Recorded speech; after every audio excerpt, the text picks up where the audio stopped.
Welcome to the Slop Farm. Enjoy the video. In this video, I will explain how to make vegetable stock powder. First, collect a variety of fresh vegetable scraps such as onion skins, carrot peels, and mushroom stems. Ensure all your vegetables are thoroughly washed and completely dry. This prevents mold and ensures a longer shelf life for your finished powder.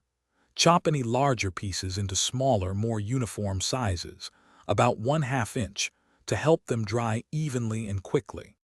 Once prepped, it's time to dry your vegetables. A dehydrator works wonderfully at 125 degrees Fahrenheit, taking several hours until everything is completely brittle. If you don't have a dehydrator, your oven can do the trick. Set it to 200 degrees Fahrenheit, leaving the door slightly ajar to allow moisture to escape. This process usually takes 2 to 4 hours. The key is ensuring absolutely no moisture remains. Now for the exciting part, turning your dried veggies into powder. Carefully transfer the brittle pieces into a high-speed blender or a dedicated spice grinder.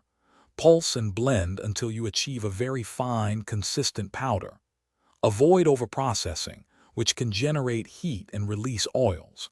For an extra smooth texture, you can sift the powder through a fine mesh sieve, regrinding any larger pieces that remain. Proper storage is crucial for maintaining freshness.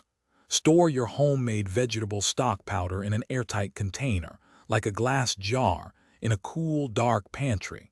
It will stay fresh and potent for up to 6 months. To use, simply whisk 1 tablespoon of powder into 1 cup of hot water for a quick and flavorful broth. It's also fantastic for seasoning soups, stews, and sauces, adding a depth of flavor. Thanks for watching. Consider subscribing if we helped you today.